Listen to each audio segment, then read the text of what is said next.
What is your favourite Joe Wright film that you've worked on with? Go. Oh, I don't know. I mean, probably the one I had most fun. I don't know. Shall I just make more of these noises and not answer your question? I love it. It's really hard to choose because Pride and Prejudice was so amazing because I'd been so obsessed with it since I was about 8. But her sister Elizabeth is very agreeable. Perfectly tolerable, I dare say. Not handsome enough to tempt me.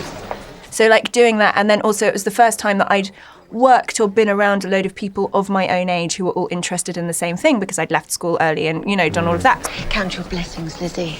If he liked you, you'd have to talk to him. Precisely. So I think that was really fun because it was this group of girls that were all together and that was amazing. Does the hot weather make you behave badly? But then Atonement was super special because we were all living... Good heavens, you're blushing. It's just hot in here, that's all. ...in this house in Shropshire together and at that point we were all partying a lot and that was fun. Dance with me. Anna Karenina was not fun. I'm not used to being spoken to like that by a man I met once at a railway station. I dare say, but if I'm not to dance with you, then I'm getting out of this operetta and going home. Because she kills herself at the end, if you haven't seen it, I'm sorry, but it's quite famous. She's quite... I think the spoiler alert has gone for that. Has gone. Yep. But, Anna Karenina was technically super difficult and also was this character that was, just not happy. It's so complex. In any way. Yeah. So that, I think, probably fulfilling as far as, how difficult something is and yet, still having to bring it. That was amazing. But probably the first two were actually properly fun. Okay. That scene where it's raining and it's you and Matthew Macfadyen, obviously, who comes back in Nutcracker. Yep. Miss Elizabeth. And in Anna Karenina. It's my third time. Although I don't actually work with him in Nutcracker. We were never... We cuddled once as we parted.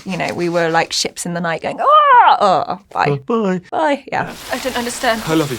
That scene where it's, I'm not going to say rat-a-tat dialogue, but you are spitting the lines at each other. It is an incredible scene. Might I ask why with so little endeavour at civility I am thus repulsed? And I might as well inquire why, with so evident a design of insulting me, you chose to tell me that you like me against your better judgment. No, believe me, I If didn't I mean... was uncivil, then that is some excuse, but I have other reasons. You know I have. What reason? And then it ends with that almost kiss. Yeah. It must have been electric on set that day. Yeah. No, there was, however, I have to admit, the matter of your family. A want of connection. Mr. Bingley didn't seem to vex No, it was himself more about than that. that. How, sir? It was the lack of propriety shown by your mother, your 3 younger sisters, even on occasion your father. That's what I love about Joe's work, his rhythm. Forgive me. Sorry, this is going to bore everyone now because I'm going to go into technical kind of Please. actress chat. But I love dialogue that's at speed. I love because I think you and me are doing, we think we speak at the same time. I think you're playing a character who's super bright. You want them to be thinking and speaking really fast. And then when you have that pause, like when they really kiss, you feel that energy so much in that pause. Forgive me, madam, for taking up so much of your time.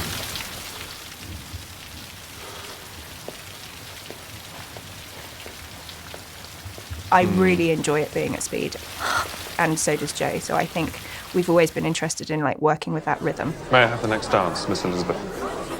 You may.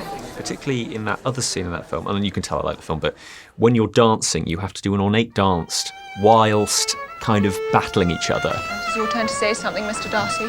And was that the one that's all one shot? Yes. Yeah. I talked about the dance. Now you ought to remark on the size of the room or the number of couples. It's great. I love that as well. I'm perfectly happy to oblige. Please advise me of what you would like most to hear.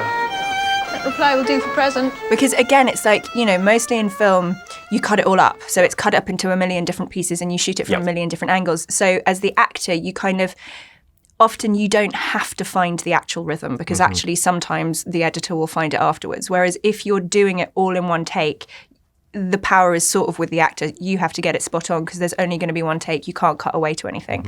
So I really enjoy that. It's fun. It's So the good. pressure's on, but it's really It's a thrill, fun. I'm imagining. It is a thrill, yeah. Did you know at the time, obviously she got an Oscar nomination for it, but Saoirse Ronan is going to rule the world at some point. Yeah. Come here, my little sis. I wrote a play, Leon. I wanted to do a play for you. The Trials of Arabella. There's still time. Doesn't have to be this evening. No, it's impossible. Bryony? Tell you what, I'm good at voices. You're even better. So we'll read it out after dinner. Bryony, did you read this letter? Yes, let's. That's a wonderful idea. Bryony? Here we are. My chalk tail. She's incredible in that film, but I insist you try it. in that moment, Wasn't there an envelope? on set, with all the partying or whatever, I'm guessing she wasn't involved with a lot She of it. definitely wasn't. She was about 11 or 12. Just to be clear. Just to be very clear, 11-year-old Saoirse Ronan or 12-year-old Saoirse Ronan was not partying. With you and James McAvoy. No. The She delivers an amazing performance. But did you note that on set? Did you go, she's going to be? Yeah.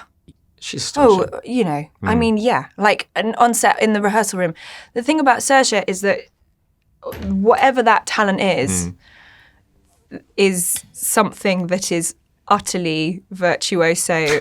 Like, she didn't learn it from. It's utterly within there, and you could see that at 11 or 12 or however. I mean, completely, because she's got this very thick Irish accent, and there she is doing this terribly clipped English, and it was completely flawless. It's a letter. Give it to me. They've run away. Who has? The twins. Like, she's astonishing. I mean, how many? 3 Oscars, and she's what? Is she 22 now? I don't. 23 maybe.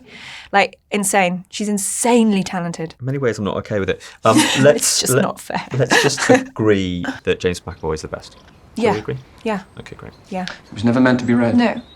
Did you keep the green dress? I know everyone's obsessed with it, and people have written articles about it, but No, I broke them all. you broke. Well, maybe I didn't break them all, but I definitely broke most of them. I can see that happening. The problem with a sex scene in a dress like that, it was all laser cut at the front. So all of the patterns were laser cut, and literally if you touched it like that, so if I put a coat on over the top of it, so they had so many, the tops were constantly being re-sewn and redone and redone and redone and redone.